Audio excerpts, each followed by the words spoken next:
you to make your life just a little bit easier. Many times as a guest in the studio audience, you'll get a chance to walk away with a missing piece of the puzzle that might be missing in your life.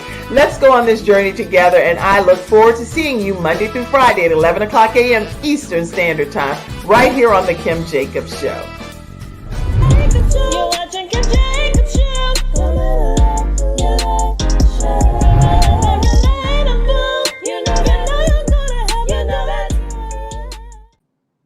Everyone, and welcome to this episode of The Kim Jacobs Show. Hello, Jill Morris Smith over there. How are you? I'm good, Kim. How are you?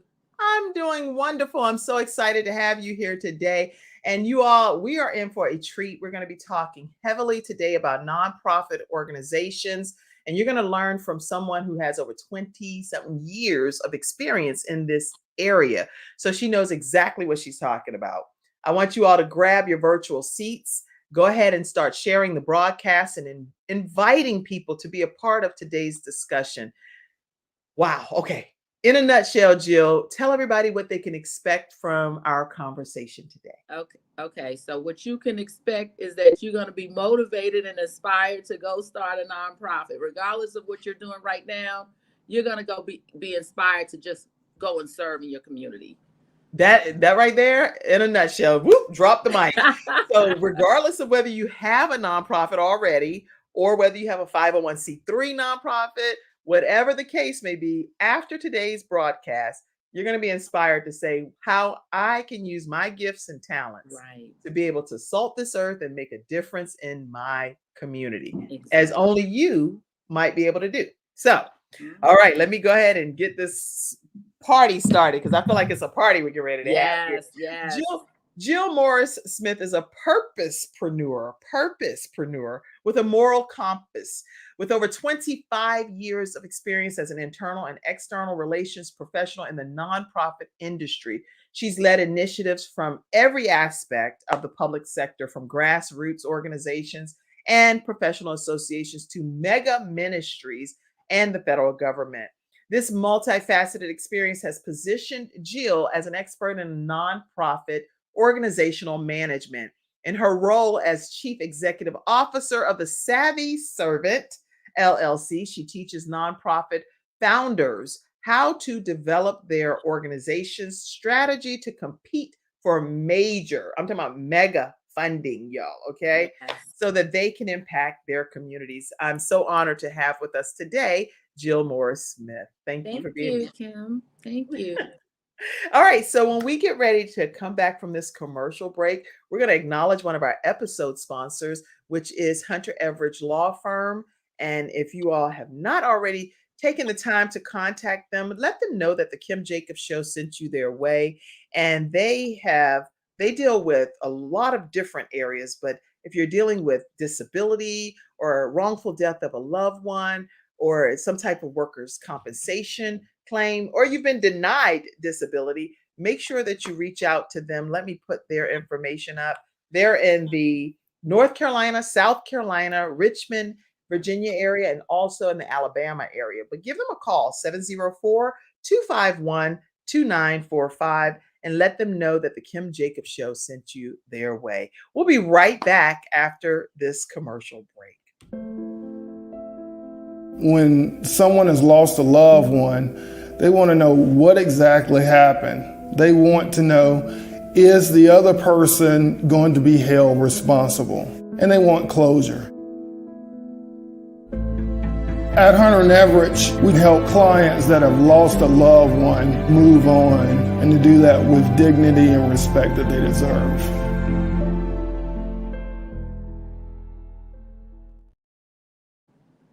We're back and we're talking with Jill Morris Smith right here on the Kim Jacobs Show as we learn about nonprofit programs that's needed in the Black community. Yes. And probably in any community, but because she's focusing on the Black community today, we want to walk away understanding that. So tell us, Jill, what inspired you to even become interested in the nonprofit sector? Wow. Well, I'm a purposepreneur, a servant at heart. Like, that's just who I am. But when I was in college, I had the opportunity to work for the late Honorable Eunice Kennedy Shriver at the Kennedy Foundation. Oh, okay. Yes, I was her special assistant, and she, I had carved out a career to do public relations in the entertainment industry, and working for her, part of the time working for her was at the foundation. The other part was working at her, what she founded, the Special Olympics. And so just seeing how she was serving, of course, being around, some of the Kennedys, just seeing how they were operating, she really inspired me to take a job in public service. And so that's how I got into the federal government. And then, the rest is history. But yeah, that's where it began. That's really how it started. And so did you, and that's amazing in itself that was your inspiration. I didn't even know that. So quite inspiring story. But then with you identifying that nonprofits were so needed, it's like they were needed. What did you feel was like that? I'm trying to think of the right wording here. What was the determining or a turning point for you that this is going to be my new passion, period? This is what I'm going to do. I'm not doing entertainment. I'm not doing any of the other things, but now this is going to be my new lot in life. This is it. Okay. So, once Mrs. Shriver was retiring, she said, "Jill, what do you want to do?" I said, "I want to, I'll try the federal government."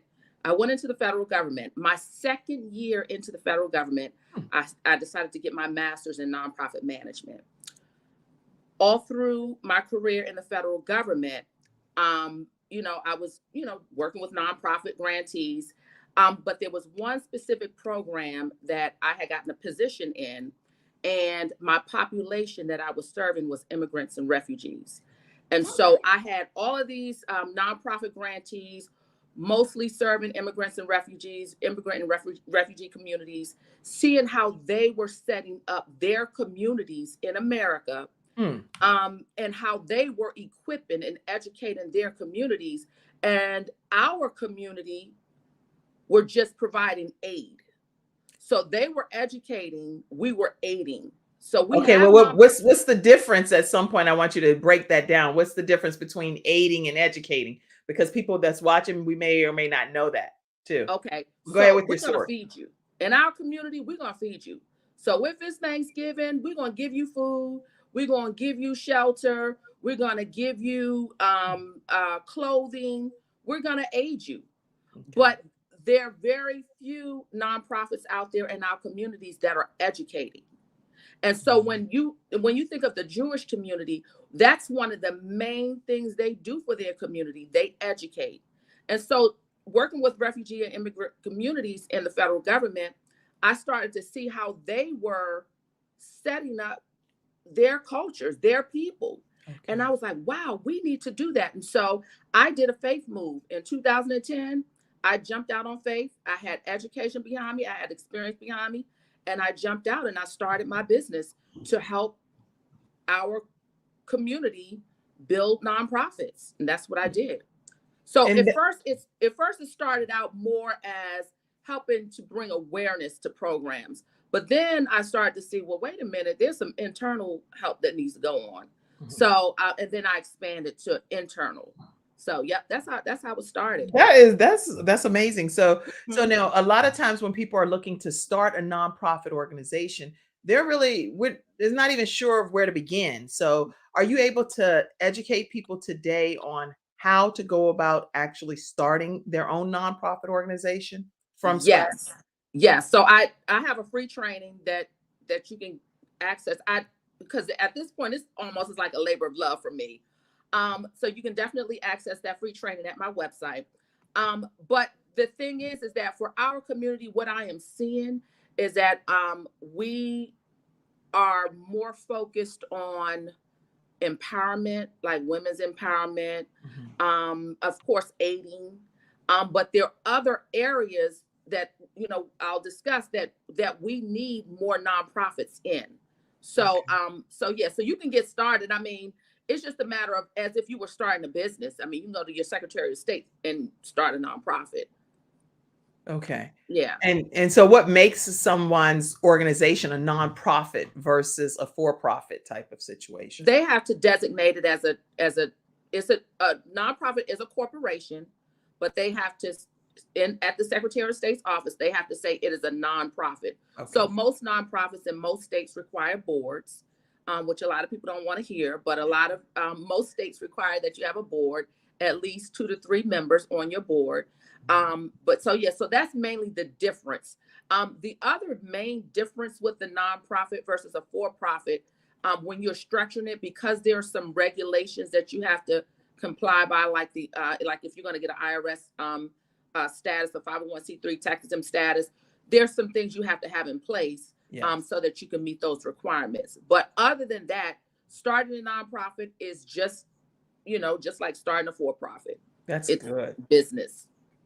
Okay. And so a lot of times too, people want to know, how do we get funded as a nonprofit organization? And I know I can speak from personal experience. If you have a 501c3, then you're more likely to get some funding versus starting a nonprofit with the Secretary of State without that 501c3 designation. So when we come back after this commercial break, I'd love for you to talk about, how do people really go about getting funded, and what kind of qualifies them to receive funding versus just being a nonprofit that you started at the Secretary of State level, and now how do I get the money to be able to help the community? So, and you all in the virtual studio audience, go ahead and type your own questions so that we can get your questions during some flash rounds today answered by Jill Morris Smith. So we're going to take a quick commercial break, hear from another one of our episode sponsors, which is Silver Shield Security. They do a great job of keeping your house secure in the South Carolina, North Carolina, and Georgia area. We're going to hear from them now. And they also have international comedian Tone X as one of their spokespeople. We'll be right back. I have peace of mind with Silver Shield Security, which has been protecting my family and home, along with servicing the Carolinas for over a decade. Silver Shield Security knows the importance of convenience and safety. Whether you live in an apartment, a home, or run a business, they are here to protect you from unwanted intrusions and fires. Call now at 704-440-4688 or visit the website at www.silvershield-security.com. You can use my promo code #ToneX and get 1/2 off your installation price. Don't forget to ask about the new no money down options. Let Silver Shield Security help to give you peace of mind, just like me and my family, and keep your business safe.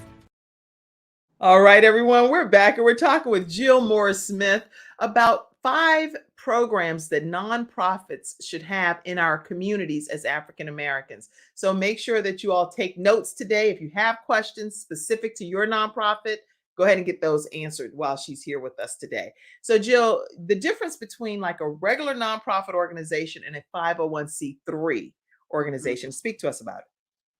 So when you're first starting out, when you first start your business, your nonprofit business, you are indeed a nonprofit. In order for your donor to get a benefit or tax benefit, you must have a tax exempt status, a 501c3 tax exempt status. Realistically, when you're first starting your nonprofit, you're not going to get that tax exempt status right away because there's a process. You got to apply for it. But jumping ahead, once you get that tax exempt status, it opens you up for much more funding, including your major grant funding, because most government grants require that you have a 501c3 tax exempt status. Okay. But even without it, you're still a nonprofit, even without it. Okay. That's important to know, because I know many times when people do form their nonprofit organizations, they're nervous about applying for funding because there's so many parameters in there. And the first question sometimes that's asked is, do you have 501c3 tax exempt status? Right. So in my opinion, it seems like that's kicking you out of consideration if that's one of the leading questions that's there. But that's not necessarily the case. Is that just a myth? Well, no, that you're absolutely right. But what most people overlook is that most of your donations should come from individual donors, not from grants. So in the beginning, like really realistically, in your very first year or even 2 years, you're probably not going to get a grant, and it's okay. But you must go after individual donors, because that's your bread and butter. Your individual donors, and I say that because grant funding is restricted. It's only restrictive for the program. Your individual donors, they're going to pay for your salary, your meals, your interns or your staff. They're going to pay for your operations. And so a lot of people leave money on the table, in that first year because they are not going after their individual donors. Because you can go, let me say this really quickly, you can go after your individual donors, even not having a tax-exempt status. Once you're granted your tax-exempt status, it is retro 27 months. Okay. So on your first day that you get your nonprofit up and running, go after asking for people for donations. And is there a specific way that you recommend that people approach people about donations? Because we all know friends and family and coworkers and church members and community members, and everybody's asking for everything. And it's like, okay, this is a lot. A lot of people are asking for donations. Yes. How do you recommend that people officially seek out the donation in the appropriate way? Okay, so it's all about the heartstrings. You gotta go after the heartstring. Okay. So in the beginning, your very first 30 days, how I teach my clients, your very first 30 days is you going after your friends and your family. You letting them know you started this nonprofit because of X, Y, and Z, and you have all of these operating costs that you need to get in place. You need systems in place. You need this in place and that. And this is how much it's going to cost. This is the number. It's going to cost me $18,000 to get started, or however much you calculate it, $18,000 to get started. And even if you only give $25, it will help. So that's the very first fundraiser you need to do. After that, you got to now produce, because the heartstrings is the program that you are serving the community with. Right. So once you do that, the next batch of funding you ask for, you better have your program up and running, because people are going to want to know, where's the money going to? Right. And so from a transparency perspective, it is good, in my opinion, to share, this is what's being done with the funds, and this is how we're utilizing it, to make sure that people that are donating know that it's being put to valuable use. So it's being put to good quality use to help somebody else in need, or whatever your program is focusing on. Correct? Correct. And one of the most effective ways to show legitimacy is to highlight your board. So if people know you have a board in place and you putting them on social media and you highlight who your board members are, it's like, okay, he or she has accountability. That's good. Okay. Mm-hmm. So highlight them on social media. Highlight your board of directors on social media. Yes. That's really good. Mm-hmm. Okay. And any other things that maybe I didn't ask you, but this is Kim, I need to make this point right quick. Go ahead and make it. Well, so that we can... that point, I just want to make sure you know that it's okay in the beginning that you don't have a grant. You're not going to have a grant, but there are other strategies to put in place so that you can go after that individual donor, because that's who you want. You want that consistent monthly, this person is donating. Like I donate to my university on a monthly basis, like that. It comes out of my, and we tithe. So, just that consistent monthly donor, good. You want to put those in place. Excellent. Okay. Mm-hmm. So if you're looking to give to a nonprofit organization and they are opening up things to make sure that you know exactly where their funds are going and who's on their board of directors, and highlighting that information, and you're seeing the community programming that they're doing, then give, is what Jill is saying. Give to those type of nonprofits. Yes. Further their program and what they're attempting to accomplish in the community. This is good. Okay. Yes. So what we're going to do when we come back after this break is I want us to deep dive into the 5 programs that you recommend from your perspective that every African-American community needs. Okay. So we're going to have some good stuff. And let me take a moment too to acknowledge, I see you, Dennis, in the studio audience, and you're asking questions as well. When an individual starts a nonprofit, for profit, does funding become available ASAP? When they start a nonprofit? When they start a nonprofit organization, does funding become available ASAP? Funding is available every day, all day, are you eligible for the funding? I guess maybe that's the question. You just got to read the announcement because you could be. Yep. Interesting. Okay. Very good answer. Let's see. Would you suggest one start a nonprofit business as a parenting management company of multiple LLCs for the positive tax breaks? That's a question for your attorney. I would say no. Yeah. Okay. I would say no as well. I wouldn't suggest that. I would also, but again, you definitely want to check with your tax attorney or accountant that deals with your taxes. But I would not just, this is Kim personally, not the show recommending this. Again, the views are just my personal views. Okay. I would not recommend that you would just start a nonprofit as a parenting management company of other for-profit businesses because they're totally separate Right. things and they have totally separate requirements. So check with your tax attorney or your accountant to make sure of what you should be doing with that. Okay. All right. Any other questions that came in? I know a lot of you out in the community are always asking questions. That's why we wanted to bring this topic on here on the Kim Jacobs Show to help you better balance how you're managing a nonprofit organization and serving your community. That's what we're here talking about today. All right, we're going to take a commercial break and learn from getinsured.solutions, and we'll be right back after this break.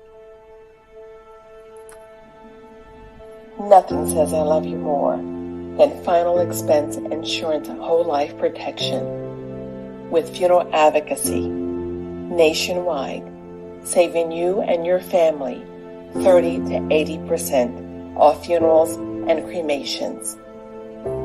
Nothing says I love you more than Get Insured Solutions, LLC. GetInsured.Solutions, 704-499-3616. All right, thank you so much. GetInsured.Solutions. Make sure that you get to save more money in your family's pocket if you're dealing with end of life versus having to put it all out in burial expenses. So we are talking with Jill Morris. For those that have just tuned in, make sure you share the broadcast and invite people that are interested in starting nonprofit organizations or just have those lingering questions about what to do. We're getting ready to talk about 5 programs that every nonprofit organization should offer in the Black community. So Jill, let's go with program number 1. Wow. And I'll do some typing over here. Y'all type too. Okay. Okay. So the very first program that the Black community needs is a mental health / emotional health program. So we're seeing it on the rise. A lot of mental health services in our community. But I would add to that emotional health. We're carrying a lot of emotions from slavery still. We have a lot of anger, and we can see it in how we respond, how we react when a lot of the killings happen in our community. Yes. So we're carrying a lot of emotional turmoil in us. So we need some help in those areas. Very good. Okay, so program number 1, mental health, emotional health programs. Yes. Program number 2. Program number 2, this might be a little controversial, but I have to say it. We have to have a program for cultural competency. Even though we have this whole thing, buy black, that is only going to get us but so far. I say buy black, sell to all. We have to learn how to create products and services that are going to cater to more than just our communities, because that's how we're going to increase our wealth. When I was working with refugee and immigrant communities, they had business nonprofits that were in their communities that were helping them to start businesses. That's why you see a lot of Asian workers in Black communities. They had to take cultural competency. You got to learn how to work with other cultures. That's good. Okay. Yes, you have to. So cultural competency, learning about all different cultures and educating the community about it. Is that what, from a programmatic perspective? Yes. And let me give you a personal experience. So I started my business because I saw the need in the Black community. Okay. And so for a long time, I had only been doing things with the Black community, Black empowerment, you know, wherever there was services for Black businesses, that's where I would stay. Right. Okay. And then something said, no, start expanding, like get other perspectives. And so two guys, they literally found me out, Mike and Dan. They like really took my business to the next level. Shout Two out to white Mike guys. and Dan. Mike and Dan, two white guys. And let me just tell you, my business has been super successful because of the Black community and because of Black professionals. But Mike and Dan, they were the first ones who helped me do my finances in a way where I was able to get my very first grant as a for-profit. And so they helped me propel my business to a whole nother financial level. And so had I been just stuck in, I'm only going to allow, you know, I had two Indian guys just 2 weeks ago say, Jill, we just gave you a reference for such and such and such and such. And we've got to learn to embrace other cultures. We just do. Good. We do. Good. We just do. So Mike and Dan, thank you for opening up her window of Thank you, Mike understanding and being able to broaden the horizon. Yes, Definitely thank you to the Black community for supporting Jill along her journey. And she's obviously committed to making sure we educate the African American community, because that's why she's here. It's kind of like really niching down to who she's talking to today in this regard. So everything's not for everybody, and that's fine, because I bring on all different types of guests from all different walks, but this resonates with anybody that's interested in starting a nonprofit organization. So that was program number 2, is educating people from a cultural competency perspective. So program number 3 is what, Jill? Oh, civic literacy. Civic literacy. Tell us about that. What do you mean? Civic literacy. I mean, if y'all were like me, I learned civic literacy in 9th grade.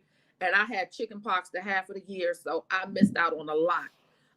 And so what happens in the Black community, you know, every time there's an election, a major election, they save us for last.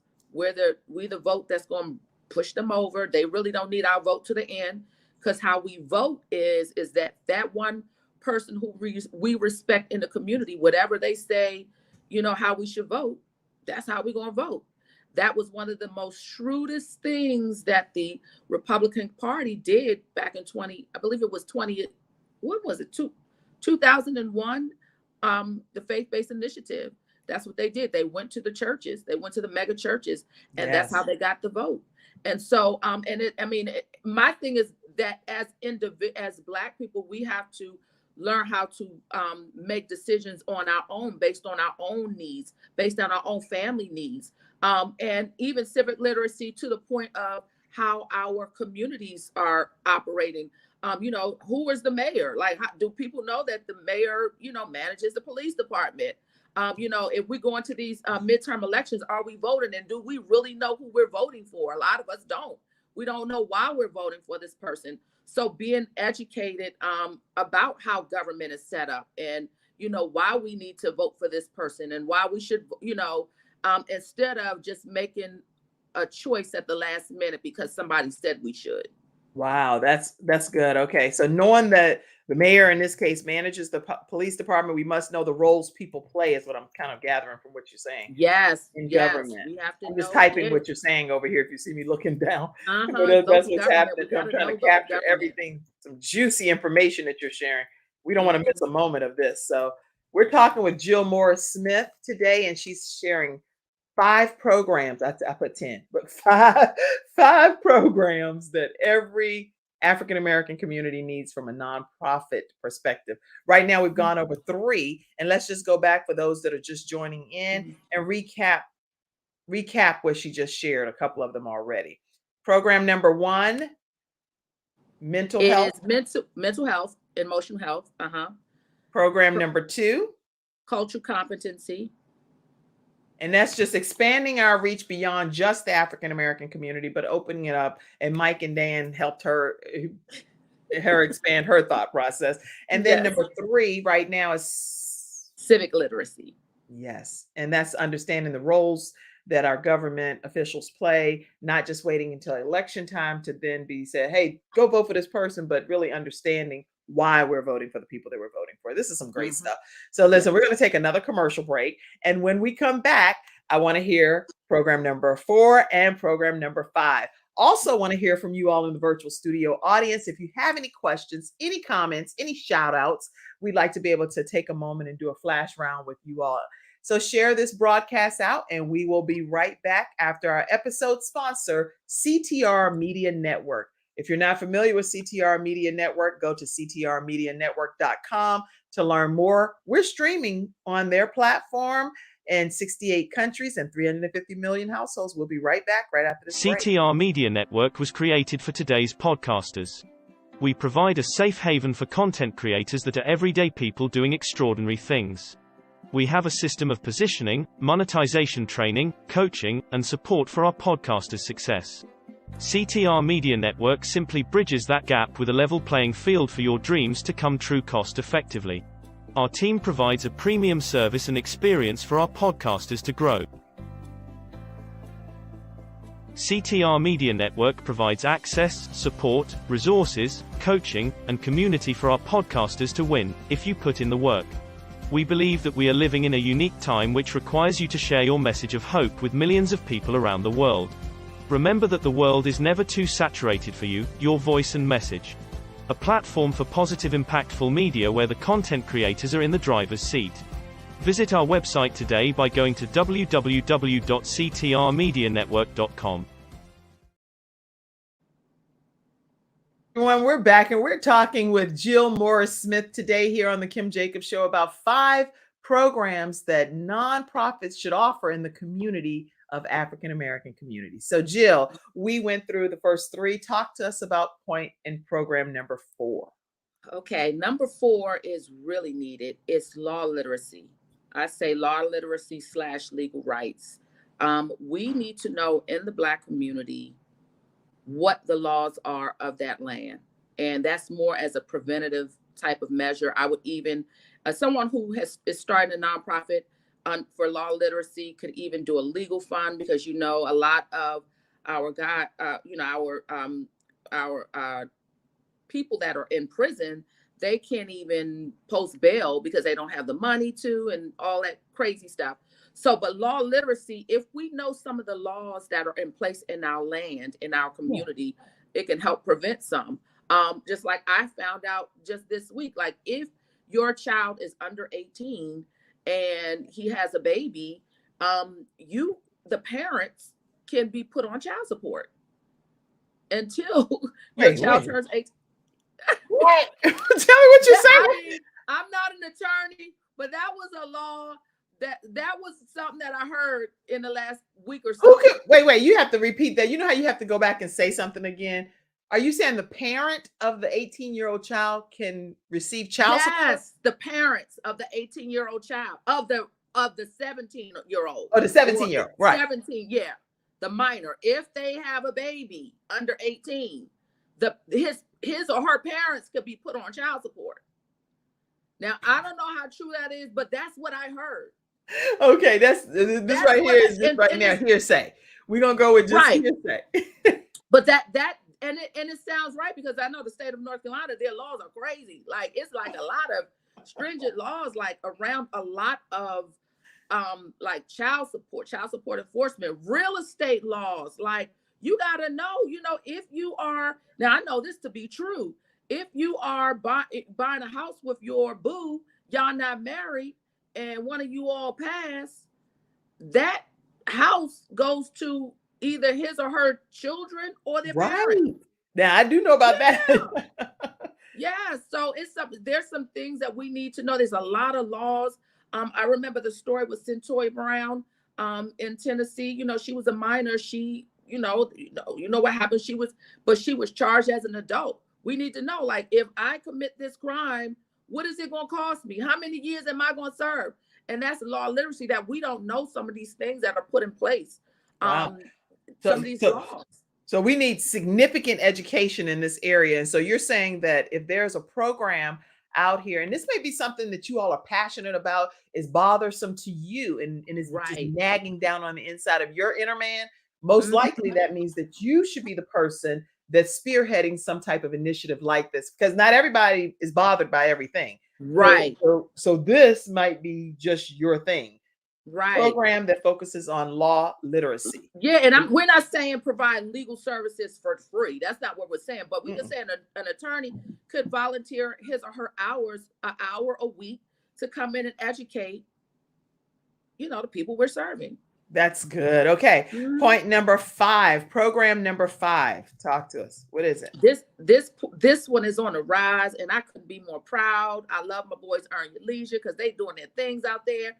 But financial literacy is got to be like the one that we need in the Black community. We need more of them. They are definitely on the rise. So I've got to say, y'all are doing your thing in the Black community of educating us about just basic finances, how to manage just a lot of people in our community. I was having a conversation with some family members. They don't even know that if you pay your credit card bill one day as opposed to another day, it can dramatically affect your credit score.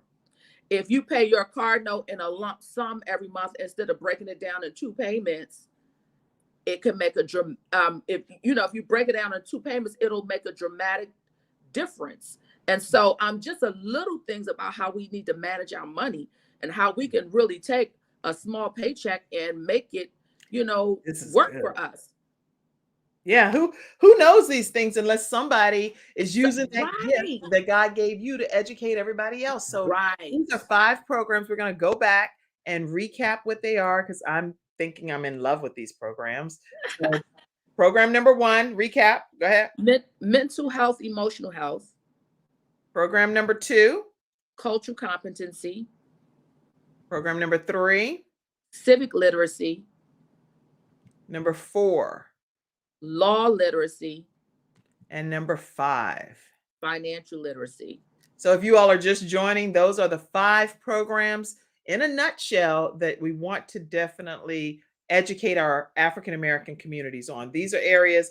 Now, how did you come up with these 5, Jill? Was this something you came Well, up I had 10, so I thought maybe you had saw that list. I had 10, but these are the ones that that I'm seeing that other cultures are having, that they have, and how they are building up their communities, and some areas where we're suffering in and we're lacking in, like one of the 10 was agriculture. Like a lot of us, are now getting more into land and agriculture and how to raise our own food and all that great stuff. But yeah, I came up with these because I saw the need. I see the need. The agriculture, that's a bonus one that she shared. And feel Mhm. free to share all 10 if you want to, because we have a whole hour here. So you can Oh my do whatever gosh. you want to do. Oh my gosh. What was it? Agriculture. One of them on there is, I don't like to push this a lot. It's on probably my personal thing. But I just think that biblical studies is a program that needs to be taught in the community. The church is doing a great job. A lot of churches are, but I think we need to really get some Bible study in there, because there's a lot of things that is happening in our society that is played out in the Bible. And so we need to know strategy. And the Bible gives us strategy. Yeah. How to possess the land and all that great stuff. So yeah, communication, we definitely need to learn how to communicate. So more programs centered around relationships, how to improve communication, of course, career readiness, technology. I mean, it's so many. But these I'm typing like crazy. I hope y'all typing. But these job readiness. This is good stuff. Yeah, technology. Yeah. So, but these are the ones that I believe if we get a little bit more education in these, we could really propel, especially the mental emotional health part, because I believe we're carrying so much still from slavery. We're carrying a lot of guilt that if we move on, if we seem happy, it's like we are turning our backs on slavery. And, we carrying a lot of emotion. A lot. I'm a glad lot. that you did expound on even some more, and I'm going to pop those up. But this is some good additional programming Mhm. outside of what's already been shared: agricultural programming, biblical teaching, communication. If I made any typos, because I'm over here typing and trying to listen to stuff, but and relationship programming, job readiness, technology programming. These are all additional types of Mhm. nonprofit educational type of Mhm. programming that's needed in the African American community. So Yeah. make sure you all find yourself some type of nonprofit that can Mhm. speak to these subject Mhm. matters. This is Right. So yeah, we have with there are a lot of nonprofits out there that's doing after school programs in the community. And if your target audience is youth, okay, sit them youth down and teach them some civic literacy. Teach them good. some, teach them some of these things. This is good. Okay. Now Mhm. tell people too how they can stay connected with you, because I know we're bringing balance today by bringing Jill Morris Smith here and talking about these nonprofit programs, but I want to make sure people know how they can stay connected with Okay, so I'm the Savvy Servant across all social media platforms. So, but you can go to my website, thesavvyservant.com. You can find me on YouTube at The Savvy Servant. You can find me on IG at The Savvy Servant. You can find me on Facebook at The Savvy Servant. So, yep, The Savvy Servant across all platforms. Yeah, there you have it. You can stay connected with Jill Morris Smith right at thesavvyservant.com and make sure that you all learn more about the type of programs that she's speaking about. What other services do you offer, Jill, so that people when they do reach out to you know what to expect? Okay, so that I used to charge for my training, but the man got so crazy. I said, you know what? Let me figure this thing out. So what I did was, thanks to Mike and Dan, what I did was the training is absolutely free. So I have a 3-hour no cost training. You can go to my website on the homepage and access that training absolutely free. It'll only cost you your name and your email address. So I'll know what's in the link. Wow. Um, Yeah, so that's really how you get started. And once you go there and get that training, then you'll know, well, is this thing really for me? Because let me tell you, it's work. And if you're not called to like entrepreneurship, um, yeah, you might be a little overwhelmed because it is work to start a business, and especially a nonprofit. You need help. You need help. So yeah, that's where I say you should start. Start at my website. That sounds amazing. First of all, that you get a chance to get a 3-hour session for free and Right. be able that alone from someone of her Mhm. caliber of understanding and knowledge, that she's going to pour that into you for 3 hours for free by just visiting thesavvyservant.com and registering for whatever the programs are that she's offering. Over Mhm. 25 years of experience that she's willing to just data dump into you to make Yep. sure that you don't have any excuses as to why you can't succeed as a nonprofit that's just starting out. So you Right. definitely want to take advantage of that. Somebody said it's frozen. Something is frozen. I don't know. Be specific about what's frozen. Tell us what's frozen. All right. So listen, I'm going to go to some of the virtual studio audience comments and questions right when we come back. We're talking with Jill Morris Smith today, the savvy servant, the purposepreneur, who's helping us understand the fabric of starting a nonprofit organization.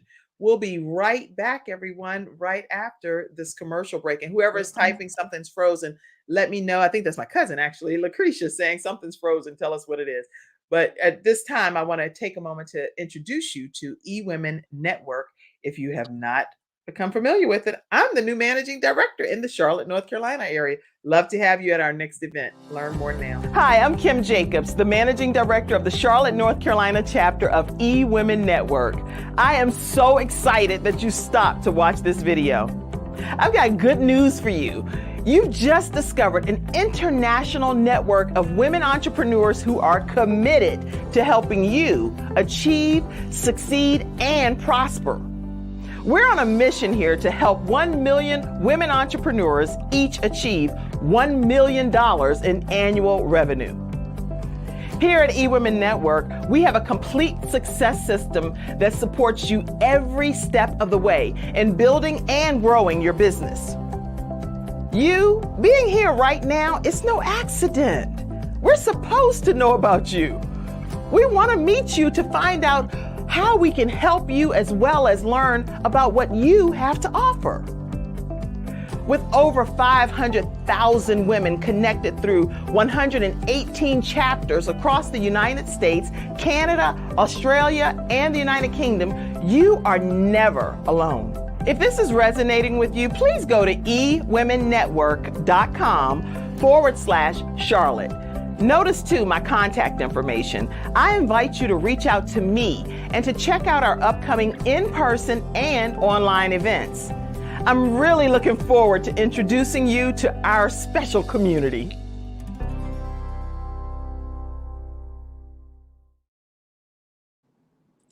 We're back and we're talking with Jill Morris Smith, and I see that some people said it was their connection or whatever was happening. Thank you so much for the feedback. We're going to go to the virtual studio audience and see if any questions, comments, anything came in that our guest Jill Morris Smith can answer today while she's here. So let me take a look over here. Thank you all for participating in today's broadcast as well. Okay, so we already answered Dennis's question about starting a nonprofit. Let's go to who else is out there? I see you, Dr. Tina Ramsey. She said, great job. This is a great program. I see you, Marlene. Marlene is one of the co-hosts of fellow CTR Media Network family. She has a show, the Marlene Saunders Show. Make sure you check her show out as well. And she does a phenomenal job and streams with CTR Media Network. Thank you so much for being here. Let's see. Somebody said, okay, Marlene said, I shared this out. Yes, embrace our other cultures. Am I saying that right? And feel free to chime in on anything that's being said. Athena, our sunshine expert here on Freestyle Fridays, here on the Kim Jacobs Show, she said, yes, we have to think for ourselves and do your research. That's some good stuff. When you were talking about civic literacy. And we appreciate you, Jill Morris Smith. Yes. Thank you. Wow. Yes. North Carolina laws. Athena said those are some crazy laws according to what she's seeing too. Okay. All right. Lucretia says, giving some praise for everything that you're sharing. To some financial literacy. Yes, yes, yes. This is powerful today, Athena says. Yes, it is. Thank you so much for the information, Lucretia says. I see a paragraph here. Listen to 11:28. The Holy Spirit said, listen at 11:28. Said, get on the Kim Jacobs Show. Come on, God. I am intentional season of getting all God has for Athena Robinson. That's right. She said she was listening to God at 11:28, and the Holy Spirit told her to come into this program today, backstage, and now this is what she got. So that's how he does. Yes. All right. Thank you. Thank you. I see all your comments. I'm back. Tiffany D. Bell, I see you. I see you. I see all of you guys. Okay. My business, here's a question. My business is not nonprofit, but would like to know about incorporation technology and agriculture in my business. Who would I reach out to? Okay, so how I like to teach my clients is every nonprofit should have a for-profit, and every for-profit should have a nonprofit. So there are a couple of things you can do, Lucretia. You can either go to a local nonprofit that's already out there, already set up, and offer your services to them. Or you can just start a small nonprofit and, put those in there. I want to make sure I get that question right. To renew versus about. My business is not a nonprofit, but I would like to know more about incorporating technology and agriculture into my business. How do you recommend that? Yeah. So if you want to do a separate program, I would say either partner with a nonprofit or set up your own. That's really good. Yeah. You can do it.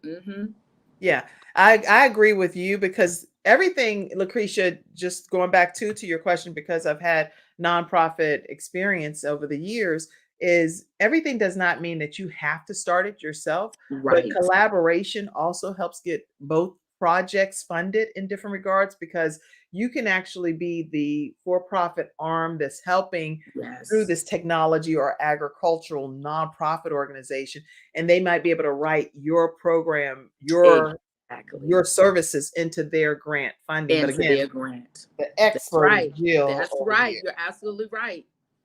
All right. So, And man, I'm glad you put nonprofit. that point. Go ahead. I'm glad you brought that point up because when you get a grant will allow you to hire consultants. So if you are, so you can get paid for your expertise. Like if you're an attorney, you could definitely get paid for your profession. Well, even while we're talking about this point, and I'm going to go to your question next, Dennis, but while we're talking about this, Jill, how important is it for people that do submit these different grants as nonprofits to stick to what is in the line item budget that they've Woo! Please talk I'm about so that. glad you brought that point up. So let me just, so while I do give the nonprofit training away for free, I do have a grant proposal template that everyone should invest in. And because I let me just say, I was when I was working for the federal government, in my role, I had a dual role. I was also a grant proposal reviewer for the federal government. So I know what the government is looking for in a grant proposal, but I literally tell you what to say and how to put those line items in there. So where how to account for a consultant. But so when you are applying for a grant, they want to see that you have the capacity to provide what you're proposing to provide. That's so right. If you're saying you have a civic law literacy program and you don't have an attorney, a resume of an attorney or an attorney with the MOU in place to go with that grant proposal, right, your chances of getting it is slim. So you can write it. You can write that professional into the grant. That's powerful. That's good. Good feedback. And so Dennis was asking a question, and let's see what he was saying. Oh, it's a nonprofit. I'm not sure. May a nonprofit do an MPP or a joint venture? I don't know what an MPP is. I was gonna say, what is an MPP? You have to clarify what an MPP is. So check out that and let us know. Add the service to keep record of your business. Yes, you definitely want to keep track of all of your business expenses. Yes, for sure. Hello, ladies. This is a very interesting show. I'm enjoying this episode. This is from my mommy. Hey, Ma. I love her. I could do an SBA all day with you. I could talk to the SBA all day, Small Business Association all day with you, Jill, is what he said. Oh, goodness. All right. Okay. All right. So right now we've gone through, and I think I've had Jill answer some of the questions. Let me also find out from a nonprofit perspective, do you think that when people start applying for funding that they should already be doing the services that they're proposing to get funded for? Or is it something that they can just randomly propose and say, this is what we will be doing? And I'm so glad you said that, asked that. You already should have some past performance. So how I teach my clients, like in that first, so once you take the training, then there's other ways you can work with me. Most people, they either come into my group coaching or they will hire me one-on-one. So one of the things I teach them to do in the first year, and even in the first 6 months, is do a pilot program. Because you want to get all the kinks out. I have a client that's just today, February 1st, just started her pilot program for the month. So you want to get all the kinks out. So once she finished the pilot program and see what worked and what didn't work, she can legitimately go and apply for grant funding and say that this was the outcome of the program. So I definitely suggest that the program be up and running, that you have your numbers, your data, what worked, what didn't work, because that's going to make all the difference. That's going to make all the difference. Very good. Okay, so you all, so much knowledge that's being dropped here, and I'm hoping that you've taken a lot of notes and can share it with your churches, your pastors, your community members, and let people know to just share this video. And you're going to hear from Jill Morris Smith at whatever time works good for you to see it at some point. I do want to encourage you all, those that ask how to sew into the Kim Jacobs Show. I get that request often. The way that you can do that is just you can invest once weekly, monthly, annually, whatever works for you. And know that it does make a difference in helping our programming continue Monday through Friday at 11 o'clock a.m. Eastern Standard Time. I think we bring on fantastic guests that's providing balance and pieces of the puzzle. There might just be some questions that's lingering in your mind. We give you those solutions right here on the Kim Jacobs Show. So you can always cash app to Kim Jacobs Inc., $ Kim Jacobs Inc., and other methods as well. But we appreciate those that already pour into the broadcast each and every week. We thank you. All right. So let's keep it moving. There's a program that you have coming up, and I want people to know about that. So I have an image here that I'll pop up and tell us more about it. So so that is the grant proposal template toolkit that I was talking about. So if you are interested, you can go to my website. Oh, excuse me. Oh, wait a minute. She has a tickle in her throat. So what we're going to do is I'm going to take a quick commercial break, and we're going to come right back right after this break. I'm attorney Charles Everidge. I started out representing insurance companies until my father was seriously injured at work. 4 of his fingers were amputated. Our family went through a lot, so I know what you're going through as an injured worker. If you've been hurt on the job, call me now. I'll fight to get the workers' comp benefits you may deserve. I'll fight for you like family. Put my experience to work for you. Call 704-457-5000, the first call for injured workers. Everybody, we're back, and Jill Morris is getting ready to tell us about a grant proposal template and toolkit that you can get access to. Tell us now. Yes. So so just so you know that the grant writers are limited in what they can do. One of the things you cannot do with a grant writer, you cannot pay the grant writer on a contingency or under a grant. So if a grant writer writes your grant and you don't get the grant, that's not the grant writer's fault. So you got to be very careful. So I teach my clients, learn how to write your own grant. I do most of the work for you in the template. I give a whole video tutorial, step by step, how to do your budget, what to request, how to request it, how to report, all that great stuff. It is one of the best investments you can get for your nonprofit if you're existing or have not started yet. I suggest that you get that grant proposal template. You can go under my programs and tools section at my website. Okay, and that website, once again, everybody, just so you all know, is thesavvyservant.com. Yes. Thesavvyservant.com.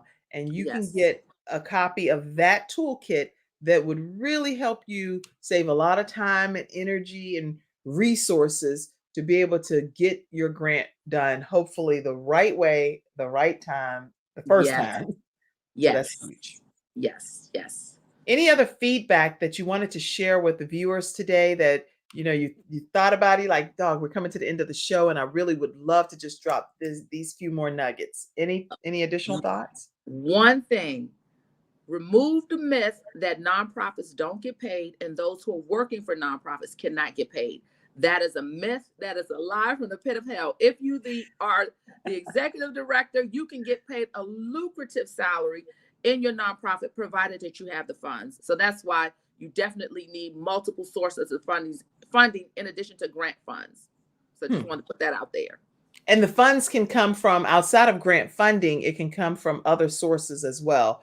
And you recommend sponsors, sponsors, foundation grants, individual donors, product sales, all kinds of ways. But they need sell to connect t-shirts. with you. Most people sell t-shirts. That's a nice fundraiser. Okay. So there are like some fundraisers that you would recommend for nonprofits?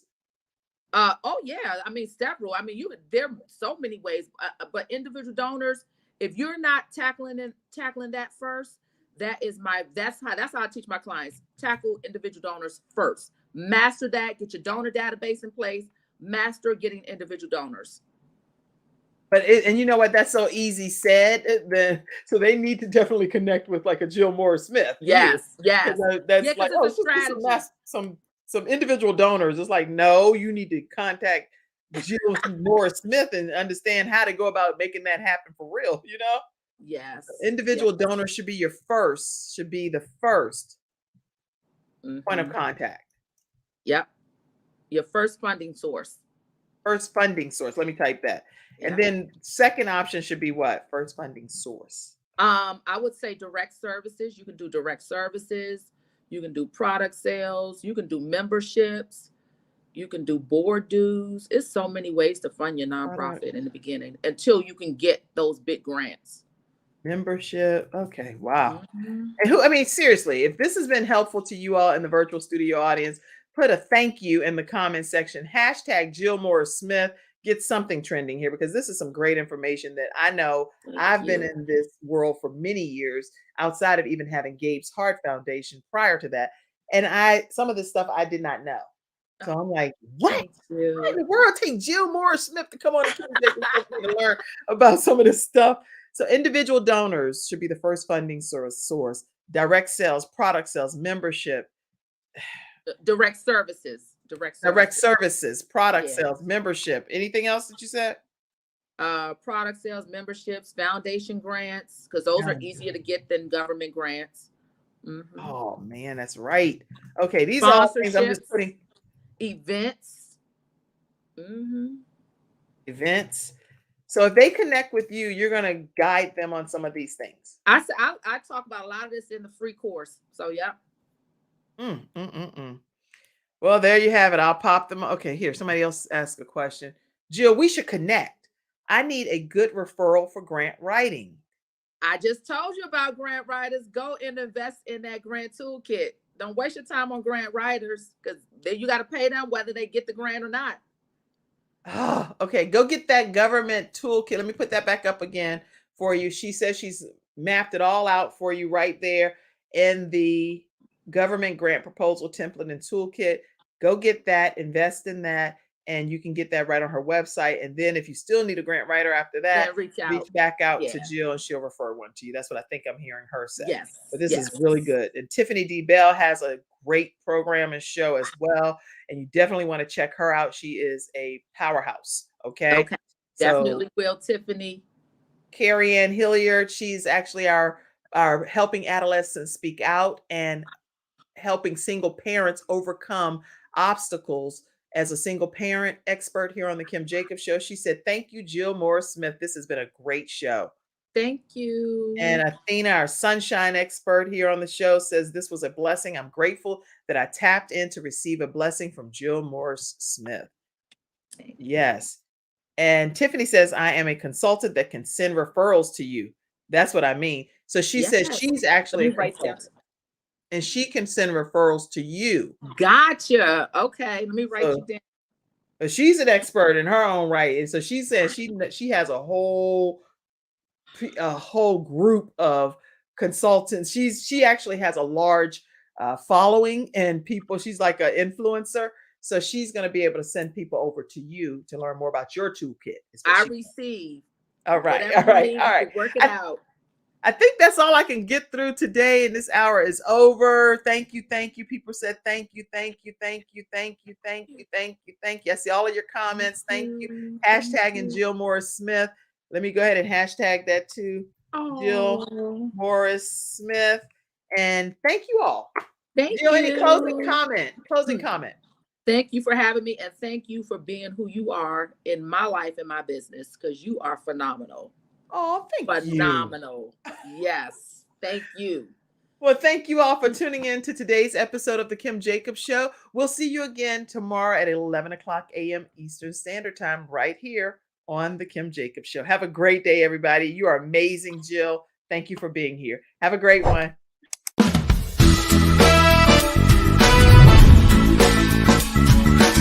Hello, everyone. I'm Kim Jacobs, host of the Kim Jacobs Show, where we're bringing balance to the world one household at a time.